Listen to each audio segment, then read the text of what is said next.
Hello, hello, hello, and welcome to A Cup of Meg and Joe with me, your host, Meg and Joe.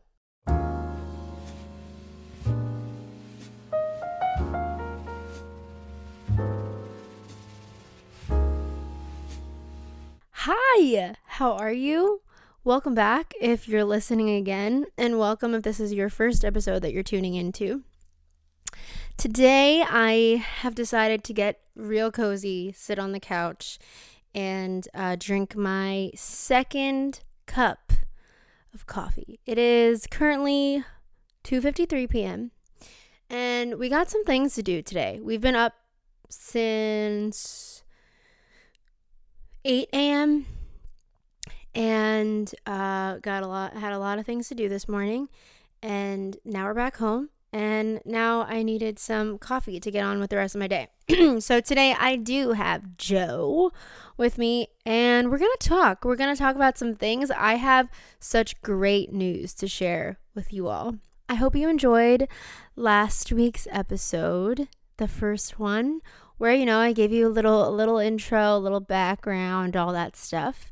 And I'd like to continue the conversation. So let's get into it. First off, I have a few topics I want to discuss, but the first one is very important to me, and that is great news that I want to share with you. That being something that I put on my vision board that I talked to you about last week, that I put all of the things that I wanted to do on there, all of the goals that I wanted to achieve, and all of that. And one of them is coming true. And that is, I got accepted to my dream school for music therapy. If I could do a drum roll right now, I would, but I'm holding a cup of coffee and it's just not possible. But oh my God, I'm so excited. I got my acceptance letter last week, and I was waiting for it for so long. Which actually I only waited, I think, like 2-3 weeks, which isn't that long of a time. But when you're anxiously waiting to see if you got accepted or not into the school that you've been wanting to go to, oh man, oh my God. Ooh, excuse me. I just had pizza too. Oh, it's so good. So yeah, I got accepted. I got accepted, and that is. It's just coming true. It's on my dream board, and I'm pretty sure this is the first time that I can actually say that my dreams are coming true. And I know that sounds so cheesy, but it is. It really is. And man, it's great. I cried when I called my parents. I ran downstairs to my room to tell my partner, and he stopped everything he was doing when he was working, and we read the letter together, opened the letter together, and I fell on the floor because I was just in disbelief, hugged it all out, and it's really happening. It's crazy. If you're either listening to this in the audio form, or you're watching this, and if you could see this right now, oh my God, I can't stop smiling. When I called my parents about it, I cried, and that for some reason is the moment that I cried. Once I called my parents, and they were like, oh my God, I'm so happy for you, it's finally happening, your dreams are coming true. And I was like, I know. So that is something that's very big that I wanted to share with you. I could not wait to sit here and say that because, oh my God. So that brings me to wanting to tell you about this wild journey of music therapy and how it came into my life, and how I have decided to make it my career. Well, switch my career and go back to school. And I kind of just wanted to talk about that, going back to school, deciding that I never in a million years would have thought that I would go back to school. But anyway, let me start from the beginning. The journey starts 2 years ago, and it all started when I got a DM on Instagram, and it was asking me to be a music teacher. And at first I was skeptical about it, and I kind of was just like, I don't know. Because, you get some random messages on Instagram all the time, or at least I do. And sometimes it's just like, it's just fake. So I kind of was just like, whatever. And then I left it there for like a few weeks in my like request box. And then a few weeks later, something told me to check it out again, to read it over again, to see if it was something that I actually could do and something that I actually wanted. And I am a musician. I was a fellow music student. I'm classically trained in the piano. I took piano lessons at a conservatory for 12 years of my life. So I thought, hey, I could probably do this. So anyway, I reached back out. I found out more about the company, and fast forward to now, I have been a part of the company, the music school, for about a year and a half now. So like a year and a half to 2 years. And it's been the most incredible journey. Shout out to my girl, Caroline. And it's probably the best job I could have gotten in my lifetime so far. And that just being the fact that my life kind of came full circle. I was once a little student in the conservatory that I was studying at. And then years and years later, I am the one teaching piano to these kids, guitar, ukulele, and also voice, but primarily I teach piano. And I have fallen madly in love with all of my students. And it's like I have like these little best friends who I just play music with. And it's so much fun getting to know them, getting to know their personalities, and then also at the same time getting to learn more about what it means to be a teacher, which I never thought I would be, let alone a music teacher. But I should have seen that coming, honestly, because I honestly couldn't see it coming. Just because you play music doesn't mean you can easily be a teacher. You can if you want to, but that might not always be what you want, And I didn't even know it was what I wanted until I just said yes. So saying yes really gave me that opportunity to explore that entire world. And now fast forward, we are here. And now this brings me to how now music therapy has crept into my brain. Also 2 years ago when I started being a music teacher. So I have one specific student who has changed the course of probably my entire life. And I don't even think she knows the impact she has had on my life. And for that, I am incredibly grateful for her, because of her, I have found what I meant to do and what's my calling and what I love most, and that being the world of music therapy. Basically, with every lesson that I had with her, I learned more about sensory issues and how it correlates with music, with how it specifically correlates with piano, which I never knew. And being a piano student for 12 years, I didn't really know that because I wasn't experiencing that firsthand. So to experience it on the other side and kind of just see what happens when an individual has sensory issues and is trying to play an instrument, oh my gosh, my brain went absolutely insane. And this specific student needed help in ways that were unique to her needs and unique to her abilities. So it kind of led me down this rabbit hole of researching a bunch about sensory and music, and how music and the brain is related, and how you can work with piano and sensory since it's all fingers, and there are ways to do it. There were just so many articles that I found that I was like, whoa, I'm not kidding you. I literally fell into a rabbit hole of just research articles, and it was really cool. And then that led me to taking a course online on Berkeley Online it was called Music for Wellness, and it was about integrating music into your wellness practice, which was a self-paced class. And it taught me more about music and the brain and how music is correlated to the brain and the science behind all of that, the power of music and its healing. And I kid you not, I bought all the books that they suggested to. Like, you didn't have to, but I was like, oh yeah, I'm getting this book.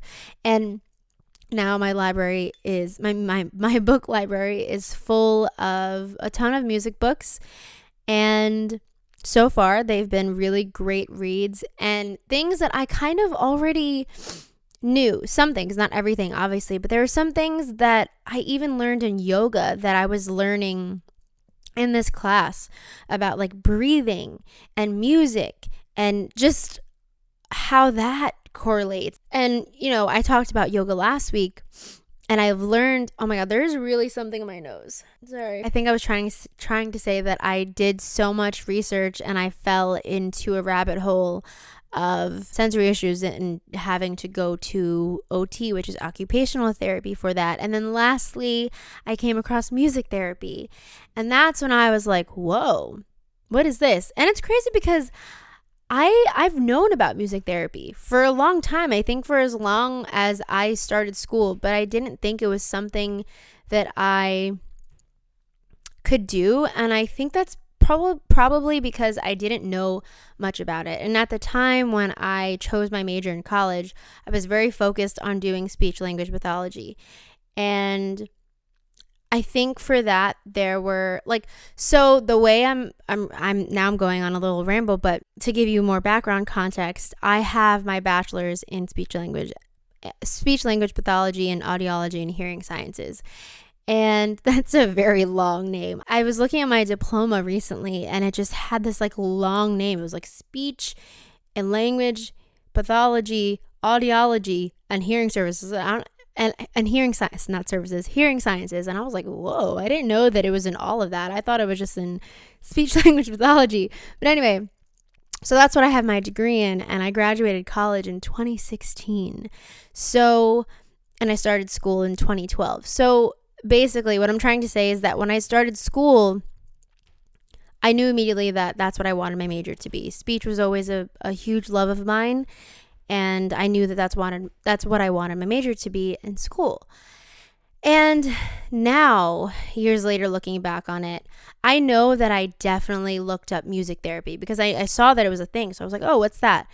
And then I'm pretty sure that I didn't do it because it required you to audition and it required all of these things that now, if you asked me to do that right now, I would very much be like, yeah, sure, totally, sign me up.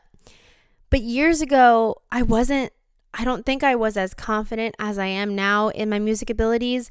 And that's okay, and I was 17 then. Yeah, how old are you when you start school? 17, 18. So I don't know. I didn't want to audition. I was like, no, it's okay. For speech, I don't have to do anything. I don't have to audition. I could just start the major. So I disregarded music therapy years ago, and now I have found my way back to it. So it's totally okay.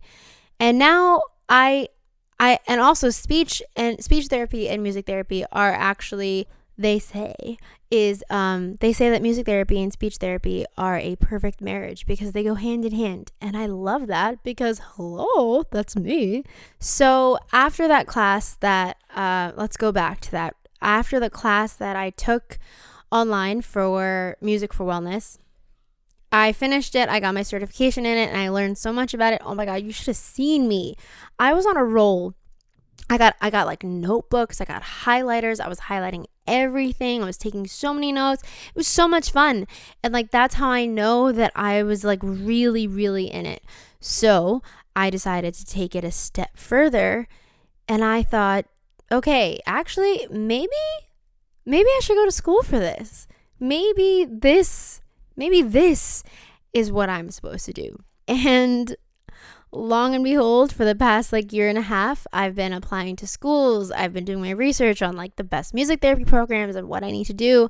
And basically that it just requires me to go back to school and to get my second BA in music therapy. And then I can also do my master's within the time that I go back to school. So that's what I will be doing starting this fall. Oh my God. It's wild. I'm so excited. Oh my God. I can't even, if I just talk about this for the next like hour, I'll just go on and on and on. But I kind of just wanted to share that with you because it's something that is so near and dear to my heart, and I can't believe that it's happening, but it's happening. Like it's really happening. And it's all because it all started because I took the leap to say yes to be a music teacher. Like that could have gone a totally different way. What if I said no? And what if I just did something else? What if I decided that I didn't actually want to be music, like, yeah, I'm so thankful for the way it all played out, for the way it all panned out. Obviously, within the past year and a half, there have been bumps along the road, and it's a huge decision, I think, to go back to school, and I commend anybody who decides to go back to school because it's a bunch of time and energy that you're putting into again. And I think that you should really, it's a huge commitment. So I think that you should really know that that's what you want to do so that you're not wasting your time and your money for something that you don't want. So I know that this is something that I want and that I'm dreaming of. I'm telling you, I'm dreaming of. And it's a commitment that I'm so excited for. And I can't wait. I can't wait to be a music therapist. It's going to take some time. It's going to take about like 3 to 4 years. But oh my God, this is probably the best thing to have happened to me in the past year. This is definitely like changing the entire course of my life. And that's kind of what I said last episode, where I was like, my life might change in the next couple of months. And I didn't say why, but this is why. I mean, I didn't know last episode if I was accepted or not, but I kind of had a good feeling about it. But now I officially know, and now everything is in motion, and now all the plans are revolving around that. And yeah, oh my God, it's a dream come true. So yeah, I'm so excited to go back to school. I'm so excited to get school supplies, and I'm so excited to study and to learn more and to just really follow that path, because there's no hesitation in me. And I think that that's how I know that this is something that I really want with all of my freaking heart. And I cannot wait. So I also want to say that, like, it's crazy because I said that I got my first bachelor's in speech language pathology. And for speech, you have to go to grad school and you have to do all of that. And trust that for the past like 5-6 years, well, maybe not 6, maybe for the past 5 years, I was applying to graduate programs. I took about a year off from school after I graduated, and then that's when I started applying to grad schools. And I never got in. And I applied to so many schools. I applied to so many schools in New York. I applied to so many schools in New Jersey. I applied to schools everywhere else. And I never got accepted into one speech program. But long and behold, the first school that I applied to for music therapy, I got accepted. The second school I applied to for music therapy, I got accepted. And if that's not a sign, then I don't know. Like, that's how I know that this is my path. Like, I found it immediately and I feel it. I feel it driving my soul. And that's how you know when something is your true passion. Music for me has always been a huge passion. And now to actually be able to use it to help people and to heal people and to use it with the power that it does. And I mean, I'm sure you know the power of music that it just does to you as a person, just as a human, just listening to music, listening to a sad song when you're feeling sad, or listening to a happy song because you're sad and you want to feel happier, and it does things to your brain, right? And even that just shows the power of music in the smallest way. But for me personally, to be able to use it in a much bigger way and to actually help individuals on the spectrum, to help preemies, to help burn victims, to help ICU patients, to help babies in the NICU. Oh my gosh, I just want to help people. I really do. And to be able to do that and to say that that will be my career is the best thing. I'm so excited. So I just wanted to share that with you. Thank you for listening to my little tangent about that. That's just one of the probably my most favorite stories about my experience in this little life. Let me take a sip of my coffee. I'm trying to do ASMR. It doesn't really work that well. Okay, I think that one thing we can learn from that little story, not little, but like from that story, is trust your gut, never settle. Because, I mean, the proof is in the pudding, you know? If you settle, you will feel it. And if you don't settle, you'll feel it.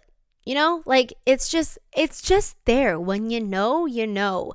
And as cheesy as it sounds, that's when you know that it's the most true and the most genuine. So this all kind of goes with what I was saying last week about being a man of your word, and what I was actually trying to say with being a man of your word. Yes, that is the saying, but I've learned this from the book called The Four Agreements, which it's called The Four Agreements, A Practical Guide to Personal Freedom by Don Miguel Ruiz. And I read that a few years ago when I was at a super low point. And it really helped. There are 4 agreements, and number 1 is staying impeccable to your word, or being impeccable. Yes, be impeccable with your word. So the 4 agreements are: be impeccable with your word. 2, don't take anything personally. 3, don't make assumptions. And 4, always do your best. And I really have taken those and have tried coffee's getting to me.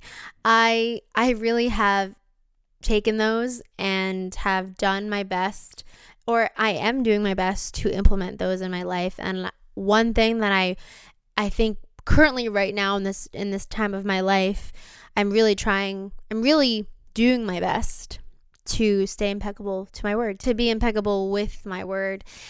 And one of those just being that, like, I really wanted to keep that promise to myself of going back to school and to fulfilling that love of mine that I recently found. And I'm doing it. And it would be a disservice to myself, honestly, if I didn't do what I love, if I didn't go down that path, if I didn't explore that part of my brain, I wouldn't be here right now. And exploring your brain is fun, man. You just learn so many new things, and you kind of unlock all of these things, and it's like, whoa. That's how I feel. I recommend that book 10 out of 10. I read it, I think, in 2020. I said years ago, but that's actually not that long ago. I read it in 2020. And I think I read it like right before the pandemic hit. And I remember reading that at a time where I needed those words in the book the most. It's also a very easy read. And I kind of want to read it again to see what it's like to read that book when you're at a different place in your life, you know? Like life eras. What life? Oh my God, this is my student era. That sounds weird. My school era. Going back to school era, I never thought I would go back to school. Like, I always thought it'd be going back to school for, you know, graduate programs for speech, but it's actually like literally doing a 180 in my career, and the best one yet. The best. Okay, let's take a quick break to talk about what are you drinking? What are you drinking today on this fine afternoon? I'm filming. It's 3:27 p.m. right now. And it's 62 degrees out. It's so beautiful. I probably shouldn't be having coffee, but it's still early in the afternoon, so it's okay. And we got a lot of stuff to do today. I have a parent teacher meeting later today, and I have a piano lesson later today. So I got things to do, so we need this caffeine. Anyway, all right, let's figure out what else. I feel like the biggest thing that I want to talk about was school, so I'm kind of here like, what else? Let's see. I kind of would really love to know, what are your thoughts on going back to school? I received this comment on a video that I posted last week about going back to school and all that stuff. The person said, I'm 29 and changed my major back to arts after telling myself for years needed a stable career. You just can't escape what you love. And literally, I'm so happy for that person who commented that on my video, because you really can't escape what you love. It will find you if you let it. I think if you're not really allowing for it to kind of make it into your life, it probably won't find you. You know, like, for example, I'll use myself as an example. If I didn't say yes to the opportunity of being a music teacher, I don't think the world of music therapy would have found its way into my life the way that it did. Maybe it would have, who knows? But I definitely made room for it because of the opportunity that I took. So I feel like, you know, if I ended up sticking with speech and actually staying on that path and continuing to rigorously apply to grad programs and do all of that, I would have probably gotten there. And would I have loved it? Sure, yes, because a huge part of my heart does lie in speech. But the bigger part of it is in music therapy. But I would have loved it, yes. But I probably would have liked it, yes, but I probably wouldn't have loved it. And I can say that with full confidence, because the way I felt excited to apply to these music programs, I didn't feel that way when I was applying to speech programs. I kind of was just doing it because you need to go to grad school to work in speech. And as opposed to now, or recently when I was applying to these music programs, I knew that that's what I wanted to do. So I knew that I needed to go to school in order to be a licensed music therapist. And I knew that that's what I wanted to do. That's what I needed to do in order to do what I loved to do. So I'm going to do that. And I was so excited to do it, versus the feeling that I had when I was applying to all these speech programs. I wasn't excited. Maybe I was in the beginning, but I kind of lost that spark when I kept getting rejected. I was kind of just like, okay, so like, what's going on here? Like, am I supposed to do this? Like, I thought that that's where I was supposed to be, but long and behold, it's not. And I'm actually really excited that that's where I landed, because I saw those as failures. I saw getting rejected from schools as a failure, because I mean, obviously. And now looking back on it, failures kind of just are a way to give you more information about yourself, about your life. And for me, that information was kind of just getting rejected from those speech programs was informing me that it wasn't for me. It wasn't my path. It wasn't the career that I was supposed to have.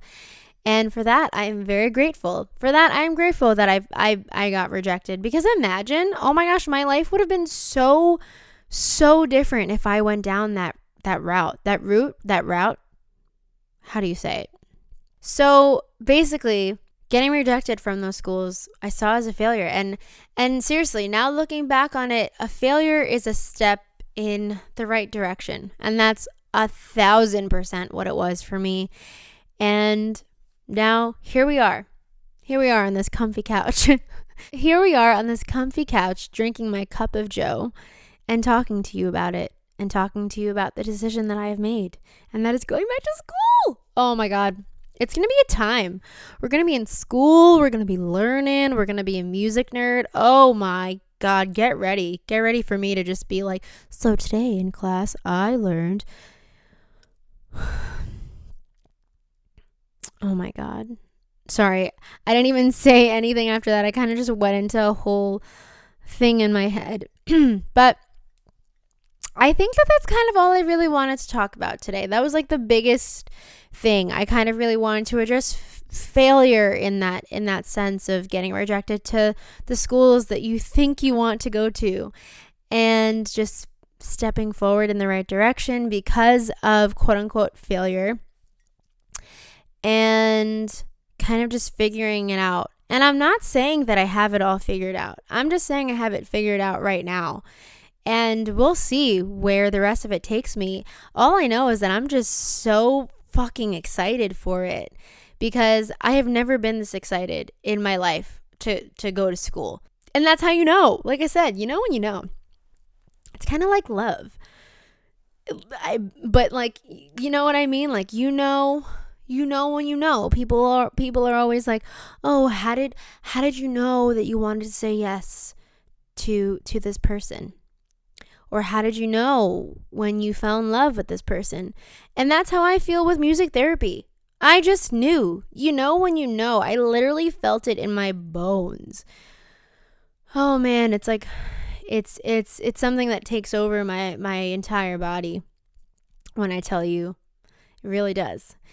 And I think I'm going to cap it here, because I think that was probably the best topic I could have discussed today. That just kind of ties back to the vision board and how I was saying that I was very determined because I knew my dreams and I knew my goals. I know my goals for this year. So I was ready to very much put them visually out for myself. And seriously, I've never felt that before, because I was always scared. I was always like for example, me 4 years ago, putting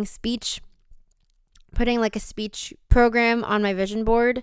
Yeah, maybe it was what I wanted at the time, and that's okay, because that's where I thought that I was going. But no part of me felt even kind of like ready or excited to put it on a vision board. It kind of just felt like something that I had to do. And for music therapy, for going back to school for it, yes, I do also have to get my master's in it, but it ties in so easily with me just going back to school for it in general. So it's not something that feels like a chore that's like, oh, I have to do this. Like, that's like a drag. It's like, oh my God, yes, I have to do this, with huge excitement all over my body of the fact that, like, yeah, I'm gonna do this because this is what I want to do. It's such a different feeling when you actually want to do it. I don't know how many more times I can say that, but that's something I'm learning. And like I said, I don't have it all figured out. I just have the parts that I want figured out right now, and that's good enough for me. And we're gonna figure it out along the way. We're gonna go through these waves. We're gonna go through the motions. I'm sure that school is gonna be one hell of a time, and that comes with everything that comes with school. But I'm so ready for it. I'm so ready for this commitment that I'm making and this new chapter in my life, and finding myself all over again, because it's fun. And yeah. Anyway, this was a lot more cozy. I like the fact that we sat on the couch today. I like that we're here. We're chilling. We're cool. Let me know what you like me. My gosh. Get this coffee away from me. Let me know what you'd like me to discuss next time, to touch on. I definitely have ideas. This was definitely the top idea, though, of this one. And I feel like it kind of took a lot.